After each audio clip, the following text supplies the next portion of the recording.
Hace unos 2 años me tocó estar con una persona muy allegada a mí en el momento casi de su muerte. Es la tía que me educó.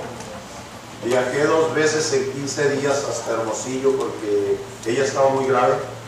Y lo que aconteció en el último día era un día domingo como hoy. Ella muy mala, entré a la recámara, ella pidió hablar conmigo y yo le había dicho que quería hablar con ella y le dije, tía, yo quiero, si no ocurrió un milagro, ella no era cristiana, si no ocurrió un milagro, yo quiero que tú estés en paz con Dios. Si algo te acontece, si algo pasa y el desenlace no es el que tú estás esperando, quiero que tú estés en paz con Dios. Y digo, yo por eso quería hablar contigo. Yo quiero que tú me digas qué hago para estar en paz con Dios. Y estuvimos hablando y al final de que la llevo a Cristo, le digo, ahorita es tiempo donde tú vas a arreglar cuentas con el Señor. Pídele perdón por tus errores. Te voy a dar unos momentos, yo aquí voy a estar contigo, tú háblale, haz un repaso de tu vida y pídele perdón porque dedicaste tu vida a otras cosas que no eran al servicio de Él. Y ella inclinó ahí su rostro, ya no se podía ya levantar, tenía tiempo que no se levantaba. Inclinó su rostro y le miré que salían lágrimas y la miraba balbucear. Ella estaba platicando con el Señor, le pidió perdón y luego, después de que abrió los ojos, le dije, ¿terminaste, tía? Y me dice, le he pedido perdón a Dios por las cosas equívocas que he tenido, por lo menos por las que me acordé. Dice, y le pedí también perdón a Dios por las cosas que no hice. Yo aprendí una cosa bien importante. Hay muchas cosas que nosotros hemos dejado de hacer y que debemos de hacer. Hoy puse en las redes sociales que el dolor más grande que experimenta una persona al momento de morir o en los últimos momentos de su vida no son necesariamente los dolores de la enfermedad o el que va a morir. ¿Sabes cuál es el dolor más grande? Porque me ha tocado llevar a varias personas a través de este proceso. El dolor que encuentro más grande en ellos es el no haber hecho lo que debieron de hacer. El mirar hacia atrás en la vida y mirar que usaron su vida para algo diferente que para lo que lo debieron de haber usado. Que vivieron de una manera equívoca, que no hicieron, no tomaron las decisiones que debieron de haber tomado. Hoy quiero hablarte de Josué, un hombre que vivió en lo mejor que pudo de acuerdo al plan de Dios para su vida. Josué, antes de morir, cuando miró que sus días se estaban acabando, cuando miró que estaba ante el umbral de la muerte, que era tiempo de que él dejara este mundo, que él dice de irme con mis antepasados, él llamó al pueblo, llamó a los líderes, a los supervisores, a los gobernadores y los puso enfrente. Y en aquel tiempo la iglesia se hacía de una manera diferente y el contacto con Dios era totalmente diferente. Pero la palabra de Dios dice que Él los llevó en presencia de Dios. Ya les dijo, escuchen de parte de Dios, somos los hijos de Dios, somos el pueblo de Dios. Quiero que escuchen en frente de Dios. Y les hace un relato de las cosas que Dios había hecho con ellos como nación. Y los hace pensar, meditar en las cosas, si te lo pongo en los términos nuestros, en las cosas que ellos como nación le debían a Dios. Los lleva a través de la historia, les dice lo que acontece, lo que tienen.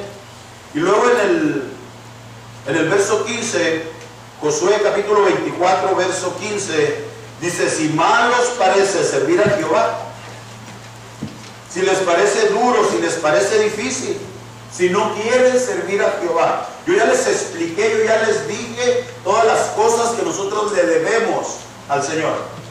Y si a ustedes les parece difícil, si a ustedes no les parece justo, si ustedes no quieren, pues, dice, escogeos hoy a quién serváis. Si a los dioses a quien sirvieron vuestros padres cuando estaban del otro lado del río, o a los dioses de los amorreos en cuya tierra habitáis. Otra vez, Josué junta a la nación, les hace un recuento, les trae la historia de la nación. Y luego terminan diciéndoles, si a ustedes les parece gravoso, si les parece difícil, si no quieren pues servir a Dios, Escojan a quién va a servir. Escojan ustedes. ¿Quieren servir a los dioses de nuestros padres cuando estaban del otro lado del río? Refiriéndose a la familia de Abraham antes del llamado de Dios a Abraham.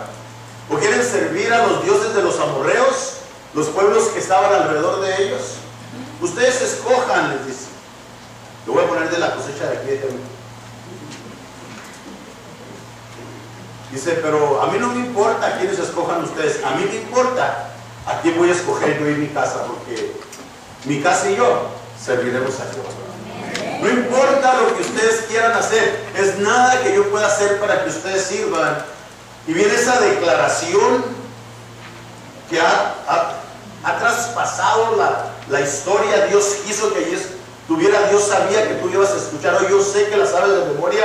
Esa declaración le dice, pero yo y mi casa, independientemente de lo que tú decidas, yo y mi casa vamos a servir a Jehová. Yo y mi casa vamos a servir al Dios al que le debemos tanto. Yo y mi casa vamos a servir al Dios que nos dio la vida. Ustedes escojan, pero mi casa y yo, dice Josué, serviremos a Jehová. Es una gran declaración, es una decisión que Josué de una manera consciente tuvo que hacer.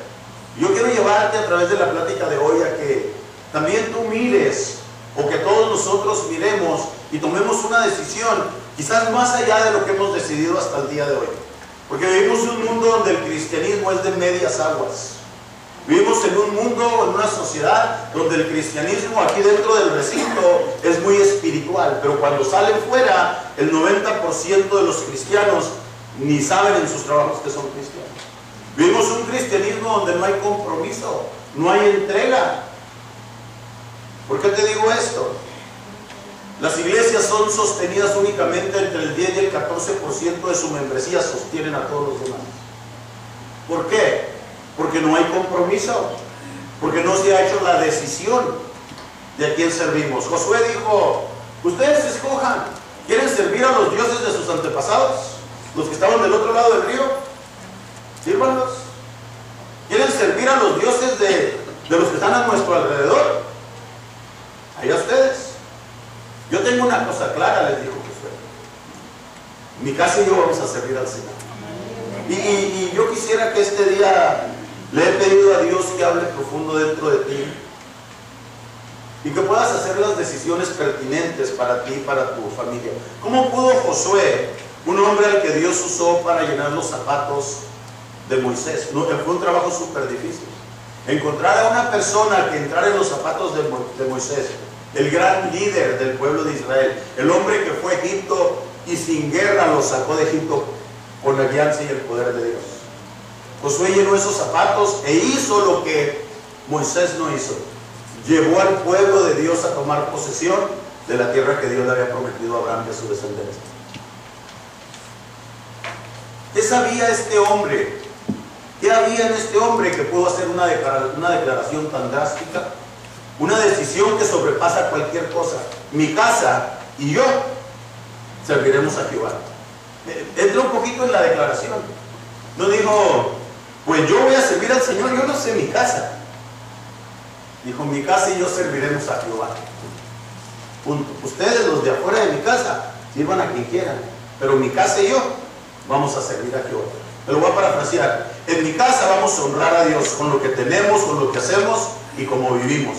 Allá ustedes con lo que quieran decidir, pero mi casa y yo serviremos a Jehová. ¿Qué sabía? ¿Qué había en la mente de Josué que pudo hacer esta declaración? Ahí empieza tu bosquejo. Te voy a decir dos cosas por las cuales José decidió servir al Señor. La primera de ellas, Josué sabía que ellos existían por la voluntad de Dios. Josué sabía, Josué era consciente, estaba totalmente convencido que ellos existían, que ellos eran una nación, que ellos tenían vida, porque Dios decidió que ellos tuvieran vida. Josué sabía que si Dios no hubiera querido, ellos no existieran como nación. Josué sabía, tenía la historia, Dios se la dijo. Él llamó a Abraham del otro lado del río, cuando Abraham ni siquiera le tenía a él como Dios.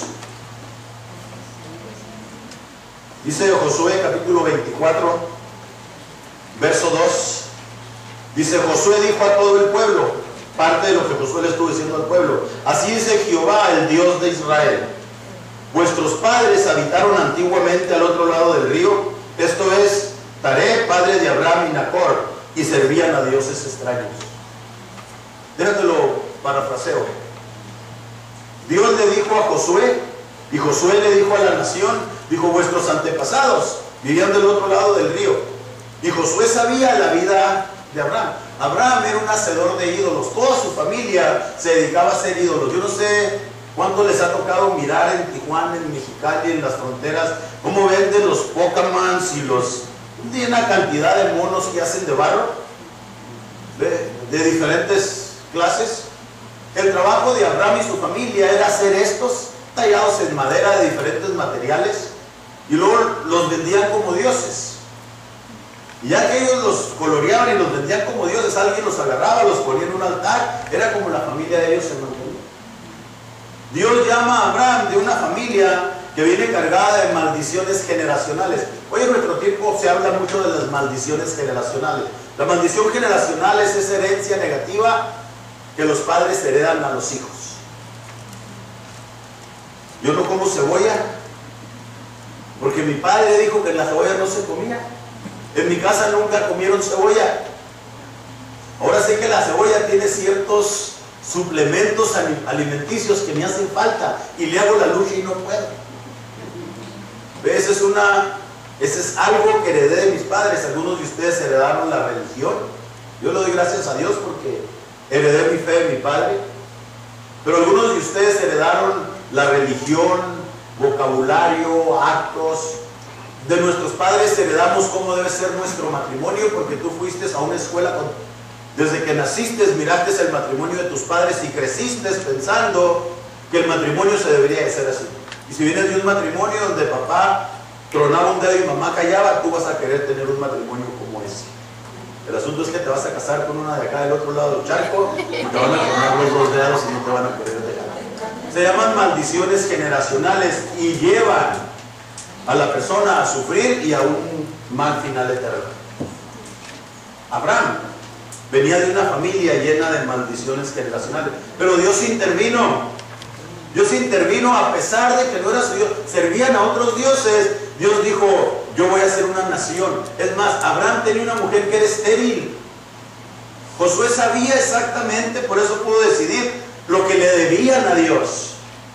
Josué sabía que sin Dios ellos no podían existir. La esposa de Abraham era estéril. Y se hizo una nación grande porque Dios intervino. Josué sabía que si Dios no saca a Abraham de Ur de los Caldeos, Josué sabía que si Dios no toca la matriz de aquella ancianita, ellos no existirían. Ellos existían como nación porque Dios intervino.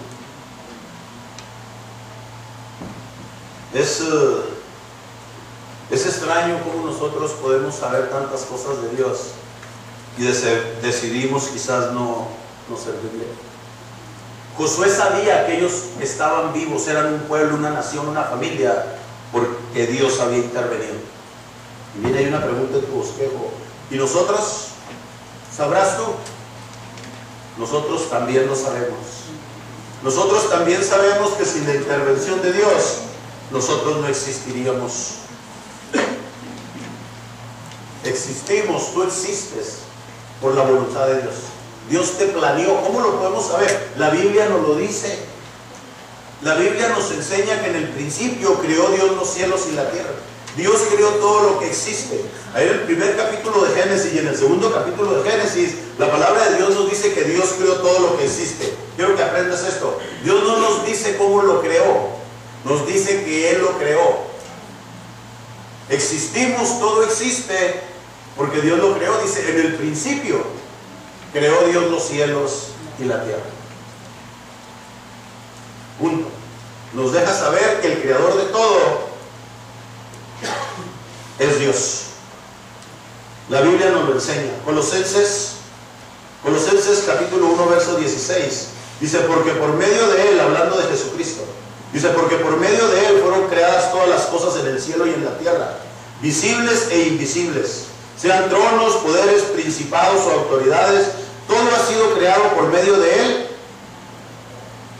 ¿Y para quién? Y para Él. Una versión bíblica dice para los propósitos de Él. Todo lo que existe fue creado por Él. La luna, el sol, el planeta Tierra, todo lo que existe lo hizo Dios. Todo. Existes. Te hizo Dios, te planeó Dios. Desde antes de que el mundo existiera ya estabas en la mente de Dios. Tú y yo existimos porque Dios quiso que existiéramos. Josué pudo hacer esa declaración y decir, ¿saben de qué? El asunto está grueso. Las tentaciones son grandes. Los amorreos y los otros pueblos que sirven alrededor de nosotros tienen una manera muy especial de adorar a sus dioses. Hacen tremendas orgías y borracheras. Es atractivo. A lo mejor la carne de Josué le decía, está bien que vayas a adorar a Dios allá con un mundo de prostitutas. Pero Josué decía, ¿sabes de qué? Dios no quiere eso. Dios no quiere eso. Mi casa y yo serviremos al Señor, honraremos a nuestro Dios. Él podía decir eso porque sabía en su mente, en su corazón, lo tenía bien grabado que Él existía porque Dios quiso. Nosotros también sabemos eso. Tú y yo existimos porque Dios quiso que existiéramos. Dios nos dio el regalo de la vida. Dice la palabra de Dios que en el principio, presta atención, en el principio Dios estableció un huerto, formó un huerto. No se llamaba Edén, Edén. Puso un huerto, lo llenó de todo lo que se necesitaba y allí puso al hombre. Y en medio del huerto puso un árbol, era el árbol del bien y del mal, el árbol del conocimiento. Y le dijo Dios al hombre, dijo, de todo puedes comer, todo puedes disfrutar, todo lo hice para ti. Pero del árbol del bien y del mal no comas, porque si comes, la relación tuya y mía se va a quebrar. Ya no vamos a poder estar así, nos vamos a separar. Porque vas a morir, o sea, va a entrar el pecado, aquí va a haber una separación. Influenciados por Satanás, el hombre, sabemos la historia, comió. Y fue sacado de aquel huerto, fue puesto aquí en esta maravillosa tierra que nosotros vemos. Pero nada que ver con el huerto para el que nos hizo Dios. Te quiero decir algo. Tú no fuiste hecho para vivir en el sur de California. Sí, es bonito California, ir a la playa, ir al río, ir al lago. Ahorita en la mañana no me podía traer algo, no me dejaba ver. Traigo la nariz toda descarapelada porque andaba en el fin de semana en el río y me quemé mucho. Y eran cueritos, decía, ¿qué tengo? Y eran cueritos. O sea, es muy bonito el sur de California. Muy bonito. Muy bonito ir a la playa, pero no fuimos hechos para este mundo. Nosotros fuimos hechos para algo mucho mejor. Mucho mejor. El hombre sale de aquel huerto, es sacado por Dios de aquel huerto y es puesto aquí. Ahora, aquí hay otro árbol en la historia del hombre. El otro árbol viene a representar a Jesucristo. Él murió en una cruz. Ahora, para que aquel que en él cree no se pierda, mas tenga vida eterna. Ahora, hay que ir a comer de ese árbol para vivir por siempre. El primer árbol llevó al hombre a separarse de Dios. El sacrificio del hombre, el de Cristo, lleva al hombre a unirse a Dios. Nosotros lo entendemos, nosotros sabemos todo lo que a Él le debemos. Él vino y murió, pagó por nosotros. Todo lo que hizo, lo hizo para nosotros. En los detalles personales hay un verso que rompe mi cabeza. Digo, ¿cómo puedo ser yo tan importante que mira lo que Dios me dice? Por lo personal, el Salmo 139, verso 16, dice, tus ojos vieron mi cuerpo en gestación. Todo estaba ya escrito en tu libro. Todos mis días se estaban diseñando, aunque no existía uno solo de ellos. Cuando yo leo este verso, digo, ¿y quién soy yo para que Dios me haya planeado desde antes de Dios? ¿Quién soy yo? Porque la palabra de Dios dice que Él miró mi cuerpo cuando era del tamaño, la gestación comenzaba como la cabecita de un alfiler desde un chiquito. Él miró mi cuerpo en gestación. Él miró cuando no era ni un gusanito todavía. Él miró la unión de aquel esperma y aquel óvulo y miró el desarrollo y me cuidó y me dio vida y Él me planeó para eso. Dice, tus ojos, oh Dios, vieron mi cuerpo en gestación. Y luego dice, todo estaba ahí escrito en tu libro. Ya estaba planeado que yo naciera. Dios es soberano, hermano. Dios es creador de todo. Él te planeó, te dio vida. Nosotros le debemos mucho. De todos mis días, wow, todos mis días se estaban diseñando, aunque no existía ni uno solo de ellos. Una vez alguien me dijo, oye, pues qué mal planeó Dios mi vida, porque cómo he sufrido.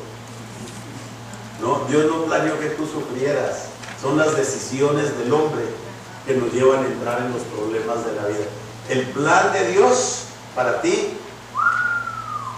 era maravilloso. La sociedad, la cultura, las maldiciones generacionales nos sacaron del plan de Dios. Cristo te agarra por acá todo perdido, perdida donde andabas, y te trae poco a poco. ¿Verdad que la vida cristiana es bonita? Amén. Hombre, la vida cristiana, alguien dijo de por allá del rancho de Sinaloa, es una chulada. La vida cristiana es mejor que la otra vida. A mí no me lo pueden contar. Aunque yo nací en una familia cristiana, me tocó caminar un tiempo en el otro lado.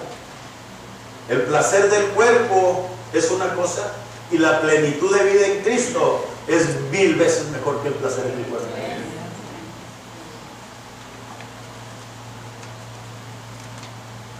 Dice, todos mis días estaban diseñando, aunque no existía uno solo de ellos.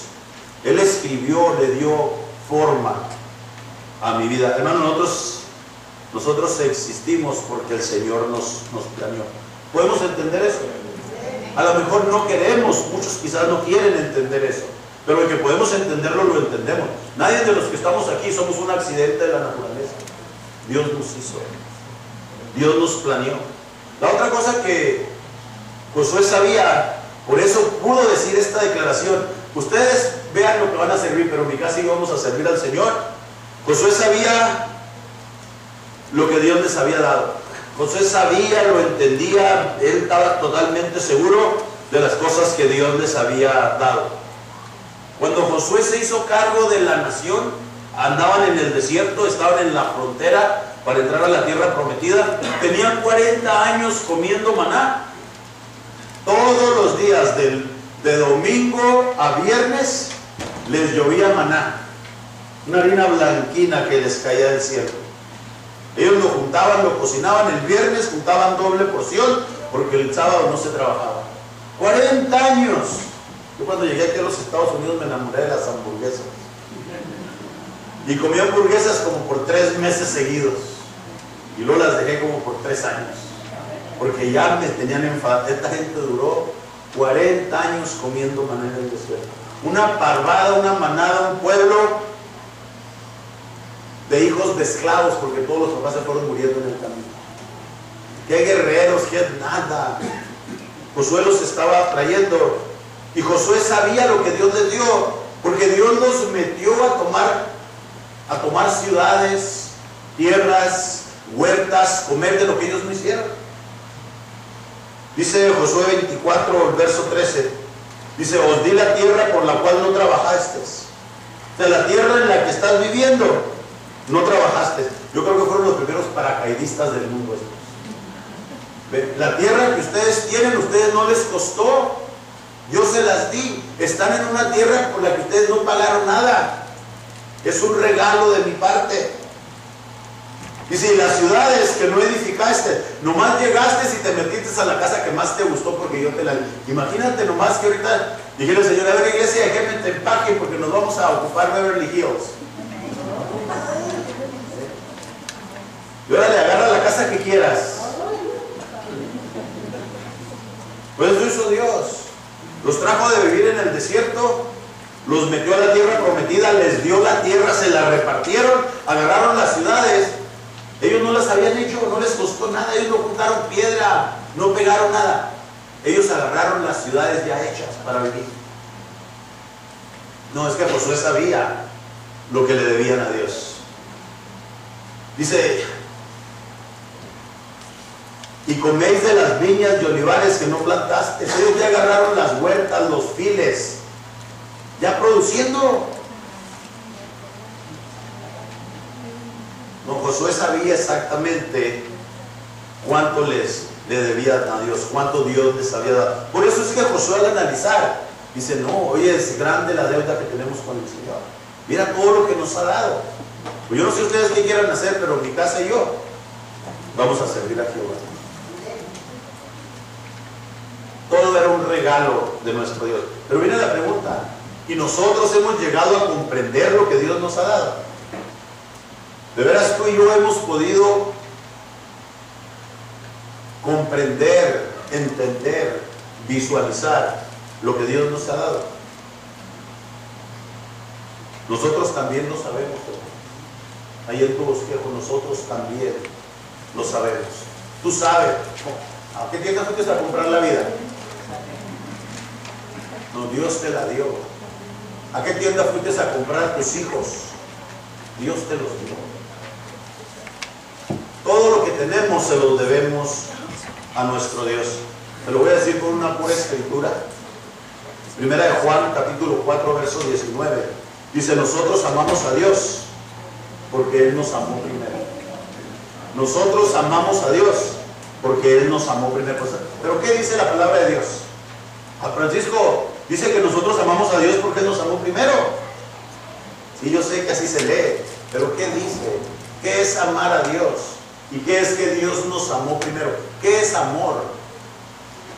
Porque con toda facilidad manejamos la palabra amor como si fueran las emociones o los sentimientos que nosotros tenemos. Nosotros tenemos sentimientos bonitos a Dios porque Dios sintió bonito por nosotros primero. No, no dice eso. Dice que nosotros amamos a Dios porque Dios nos amó primero. Dice: porque de tal manera amó Dios al mundo que dio a su Hijo.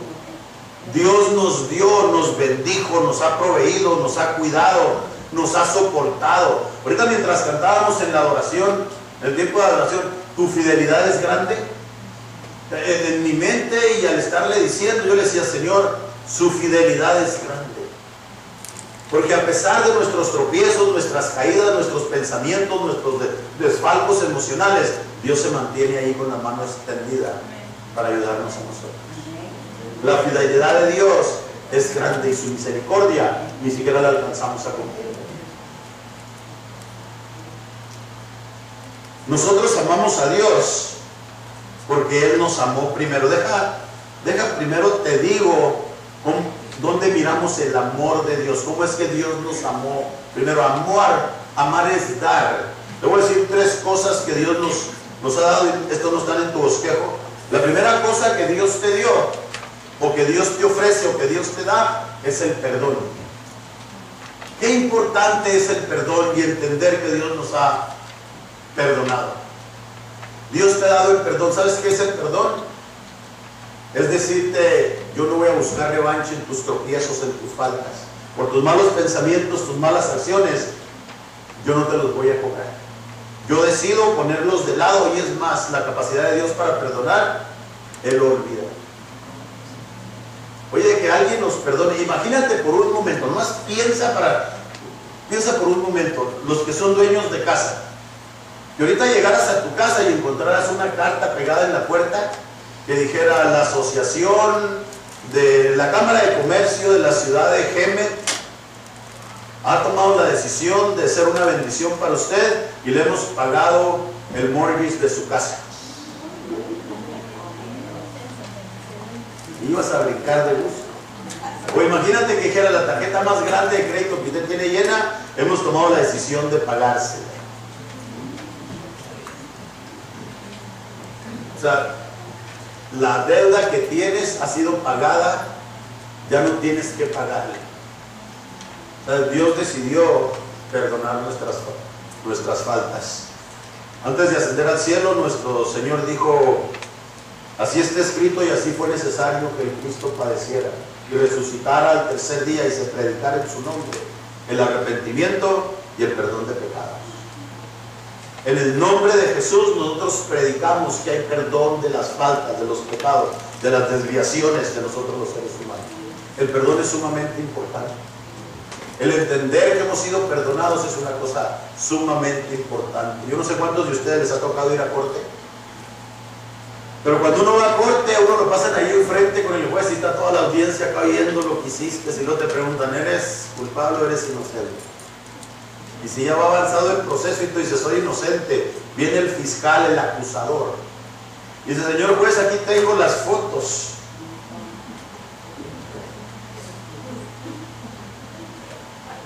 Hace como 3 años llegó un ticket a la casa. Te pasaste, no hiciste el alto para subirte en el freeway en una de las entradas del 91 allá por Riverside. Y venía, era para mi esposa. Dice, no, yo venía bien y hice el alto, no está mal ese ticket. Yo no sé de dónde sacaron, no, yo lo hice bien. Y luego más abajito decía, aquí está el link para que te metas y mires la grabación. Hay que entrar, yo lo hice bien. Y me metí en la computadora, entré tan clarito. Mira, haz de cuenta que aquí parecía una cámara de cine, como ¿cuál alto? Como a 50 millas, no sobrepuede la entrada ahí. ¿Sabes? Cuando vas a corte, el acusador, el fiscal, trae todas las pruebas en tu contra. Mire, señor juez, aquí están las pruebas. Un día cada uno de nosotros vamos a compadecer ante Dios. Y cuando el acusador diga, aquí tengo las pruebas y las busque, la sangre de Cristo las va a haber borrado, porque Él nos ha dado perdón. Y si nosotros no entendemos eso, piensa en esto para que te haga efecto. ¿Cuál es la cosa más grande en tu vida que no quisieras que se supiera ni por nada del mundo? No más una, no las 1000 que tienes. ¿Cuál es la cosa que te diera pena, te murieras de la vergüenza si saliera a la luz? Esa cosa que hiciste escondido, sea ayer, sea hace 20 años, 30 años, esos pensamientos, ¿qué te morirías de la vergüenza que saliera a la luz? Déjate digo, en el final del tiempo, porque la cámara de Dios, aparte que graba las acciones de día y de noche, también graba las intenciones y los pensamientos del hombre. Y las personas que no hayan sido lavados con la sangre de Cristo, ahí en una pantalla gigantesca, enfrente de tu familia, tus amigos, tus compadres, a las gentes que les faltaste al respeto, ahí va a salir las cosas que hiciste. ¿Qué tan importante es que esa falla garrafal, que te morirías de la vergüenza si saliera a la luz, haya sido borrada por el Señor? ¿Entiendes el perdón de pecado? El apóstol Juan, que es el más íntimo de los que andaban con Jesús, dicen, nosotros amamos a Dios, pero la verdad es que le amamos porque Él nos amó primero. ¿Cómo puedes experimentar su poder y su amor? ¿Cómo puedes experimentar que te perdonó, mirar lo que te ha dado y no amarlo? El resultado natural de que el hombre pueda ver lo que Dios le ofrece, lo que Dios ha hecho con él, es que vas a amarlo tú también. Y amarlo es hacer cosas que pongan a Dios feliz o que le den honra, no son sentimientos. Pero la primera cosa que tú puedes ver, amamos a Dios porque Él nos amó primero, Él nos da el perdón de las faltas. ¿Sabes qué otra cosa te da el Señor? Él decide venir a morar en ti. Él pone su Santo Espíritu en ti. La palabra de Dios dice, arrepentidos y bautizados cada uno de vosotros en el nombre de Jesucristo para el perdón de sus pecados, y van a recibir de Dios el don del Espíritu Santo. El don del Espíritu Santo es que el Espíritu de Jesús venga a estar dentro de ti. Una vez en una clase le estaba enseñando algo a alguien que se acababa de casar y dijo, oye hermano, yo tengo un problema. Y dije, ¿por qué? Es que me acabo de casar y usted está diciendo que el Señor está en mí. ¿Y cómo le hago si me acabo de casar en la noche con mi esposa? Tenemos unas comprensiones tan pobres nosotros, tan limitadas. La presencia real del Creador del universo está en nosotros. Una persona me dijo, ¿yo para qué quiero el Espíritu Santo? ¿Para qué lo quiero? ¿Sabes? Sin el Espíritu Santo tú jamás vas a poder dejar las cosas que la carne te lleva a hacer. Jamás. La transformación que ocurre en cada uno de nosotros por dentro es producida por el Espíritu Santo. Porque muchas veces la iglesia quiere jugar el papel de Dios y dictarle a la gente cómo vestir, qué hacer. Ese es el trabajo del Espíritu Santo. La convicción del pecado y las cosas que vas a dejar de hacer es producida por el Espíritu Santo, no por la iglesia. La iglesia es el modelo, pero el Espíritu Santo te cala por dentro, te hace que pienses en las cosas que estás mal, pero también te da el poder para hacer las cosas que no has podido hacer. Hay personas que no han podido arreglar sus matrimonios, sus finanzas, la dirección en su vida. Es el Espíritu Santo el que te va a ayudar a hacer eso. La otra cosa que cae directamente cuando dice nosotros amamos a Dios porque Él nos amó primero. Tú tienes la palabra de Él empeñada, que en ese momento difícil de tu muerte, en ese momento en que tú vas a dejar este mundo, su presencia va a estar ahí para recoger. Yo no sé cuántas personas cristianas te ha tocado mirar fallecer, si te ha tocado a alguien. Yo quizás por el trabajo, por el ministerio he estado al lado, pues ya se me olvidó de cuántas personas en esos momentos en que su espíritu, su alma sale de ellos y tienes que estar ahí con ellos. Y cuando muere un cristiano, muere con un rostro tranquilo. Me ha tocado mirar a muchos que mueren con los ojos abiertos de la desesperación y el miedo porque no saben a dónde van. O ve tú a saber que alcanzan a ver. Pero cuando un cristiano muere, muere esperando tranquilo esa vida que le están llevando. Una vez tenía la costumbre de ir a los hospitales cuando era un cristiano joven, un pastor nuevo. Y a todos los que se estaban muriendo decía, no te preocupes, el Señor te va a sanar, y lo declaro y lo decreto, y pues morían los dos. Un día fui con un pastor americano que ya tenía muchos años en esto. Me dijo, Francisco, ¿no me quieres acompañar? Hay una persona muy grave de los ancianitos de la iglesia, es hija de un pastor, es mamá de un pastor y personas que han servido por muchos años. Yo fui con él. No, hombre, me impactó. En cuanto entramos, ahí estaba el hijo que era pastor. Estaba lleno el cuarto del hospital. La señora todavía hablaba, pero estaban esperando que se fuera. Y en cuanto entró, le dijo, hermana, y se me olvidó el nombre. Dijo, ¿ya estás lista para irte con el Señor? Sí, ¿qué tan bruto? ¿Cómo le está diciendo eso? En lugar de darle ánimo, pues ¿sabes qué? Él tenía razón. ¿Pero sabes cuál fue la respuesta de la ancianita? Dijo, sí, ya nomás estoy esperando el momento en que me voy a reunir con mi Rey. Porque nosotros tenemos la palabra de Dios empeñada, que no importa qué pase, no importa dónde sea nuestro último momento, en ese preciso instante, la presencia real de Dios va a estar ahí para recogernos y llevarnos con Él a un lugar especial. Entonces, nosotros somos conscientes. Josué sabía que lo que tenían era porque Dios se los había dado. Pero lo que ellos tenían eran babas en comparación con lo que nosotros tenemos. Porque ellos todo lo que tenían eran cosas terrenales. Tenían ciudades, tenían yardas, tenían tierra, Nosotros tenemos cosas mucho más grandes. Nosotros tenemos de parte de Dios el perdón de nuestras faltas. A mí muchas veces me dicen, pastor, ¿no le da vergüenza decir su testimonio de ese pedazo de tiempo cuando usted se apartó del Señor? Le digo, sí me da, pero hay cosas que no digo. ¿Por qué? Porque esas me moriría de la vergüenza. Todos tenemos cosas que no, pensamientos o actos. Pero también todos nosotros sabemos que esas cosas que aún están dentro de nuestra cabeza, en el libro de nuestra vida han sido borradas por la sangre de Cristo. Y cuando en el tiempo final el fiscal te quiera acusar, papá, yo ya pagué por eso no te escribí. Porque Él nos da el perdón. Nosotros sabemos eso. Nosotros sabemos que Él ha puesto en nosotros su Santo Espíritu para salir adelante en cualquier problema, en cualquier situación. Por grande que sea, el Espíritu del resucitado nos sostiene, nos saca adelante. Y nosotros sabemos, nuestra esperanza es que un día vamos a estar con Él en el cielo, con un cuerpo transformado, glorificado como el de Él, para vivir por el resto de la eternidad. No los miserables 80 años de vida. Aquí nada más estamos en un cuerpo que se gasta, que se acaba. Y el montón de bobos le quieren dar gusto al cuerpo en lugar de prepararse por dentro para vivir los millones y millones y millones. Y yo no sé qué palabra decir toda la eternidad. En un cuerpo glorificado, un cuerpo sin enfermedades, ni canas, ni gordo, ni rodilla mala voy a tener en el cielo. Y todo eso pues, se lo debo a mi Dios. Nosotros también sabemos eso. ¿Qué vamos a decidir el día de hoy entonces? Josué sabía lo que le debía al Señor. Nosotros también lo sabemos. ¿Cómo vamos a decidir nosotros? ¿Qué vamos a decidir hoy? Josué llevó al pueblo a que hiciera una decisión. En Josué capítulo 24, el verso 23 y 24, les dice Josué, Quitad pues ahora los dioses ajenos que están entre vosotros, e inclinad vuestro corazón a Jehová Dios de Israel.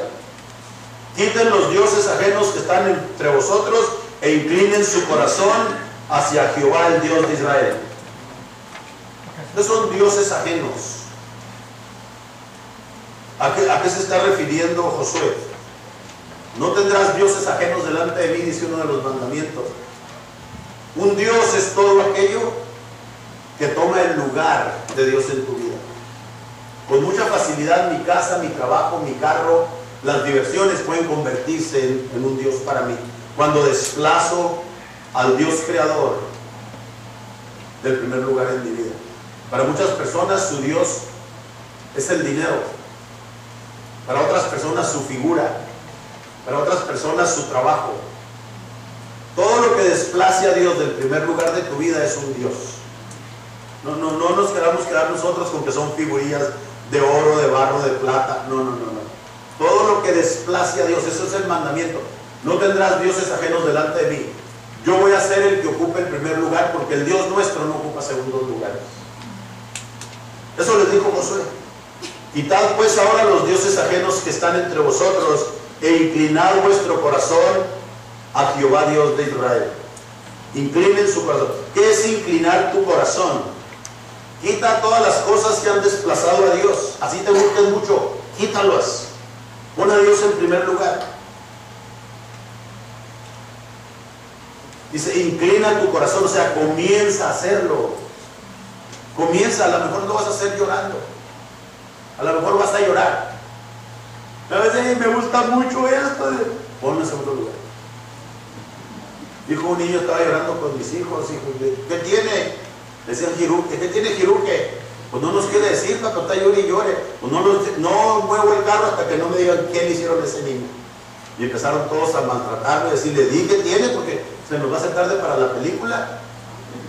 Ya el niño habló, pero por aquellas lagrimonas que le caían, dijo, es que no quiero gastar mi dinero en el boleto.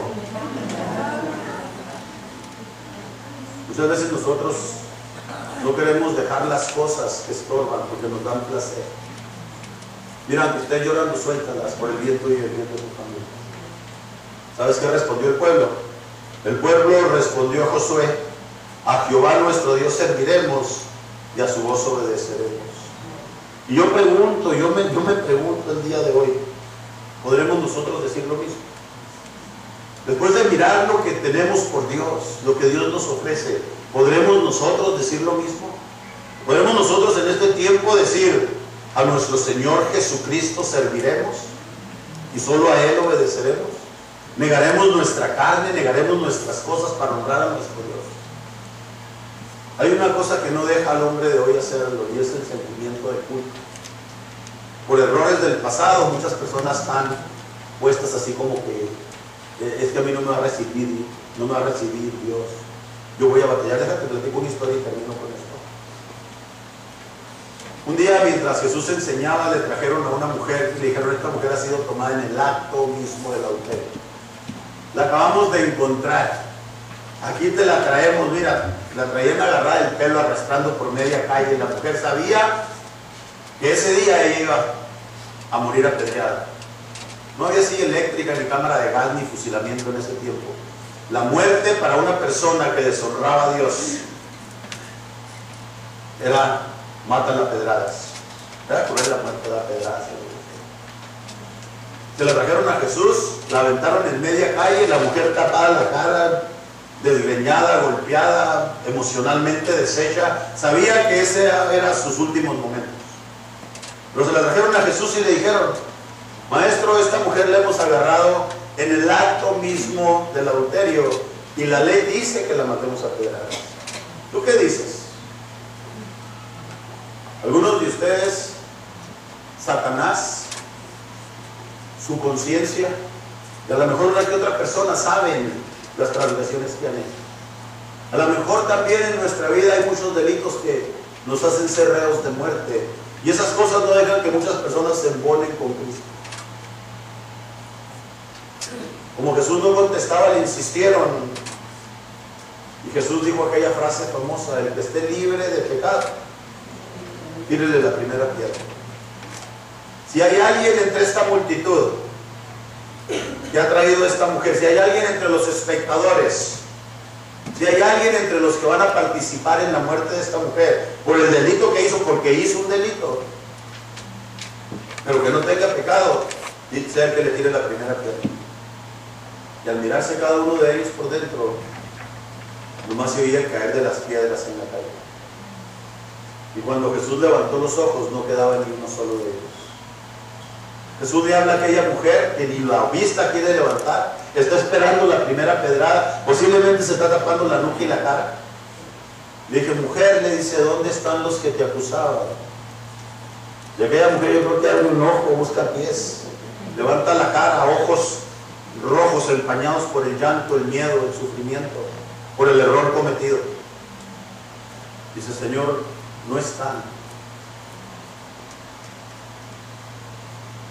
Juan capítulo 8, verso 11, es lo que le dice Jesús, dice, ni yo te condeno, vete y no peques más. Nuestro Dios es el Dios de las oportunidades. Y hay un punto en nuestra vida donde es borrón y cuenta nueva. Y yo pregunto, ¿qué vamos a decidir nosotros hoy? Nosotros sabemos lo que le debemos a Dios. Tú sabes lo que le debes a Dios. Tú existes porque Dios te hizo. Tienes vida porque Dios te hizo. Tienes una familia porque Dios te la dio. Tienes un futuro porque Dios te lo ofreció. ¿Cómo responderemos nosotros a Dios? Ahí en tu bosquejo hay una línea donde dice, hoy decido. ¿Qué decides hacer tú? Tú puedes poner, te voy a decir como dijo Josué, tú puedes decidir el día de hoy seguir viviendo como has vivido. Es ok. Yo no voy a enfrentar esas consecuencias. Como tu pastor, mi trabajo termina en el momento en que yo te digo, te insto, te empujo a hacer las cosas. Porque ni Dios nos forza. Tú puedes poner ahí, voy a seguir como estoy viviendo. Yo voy a seguir con las tradiciones de mis padres. O puedes armarte de valor y por amor a Dios, reconociendo lo que Dios ha hecho, puedes decir, hoy yo decido como Josué, yo voy a honrar a mi Señor, con palabras, con hechos, con mi vida.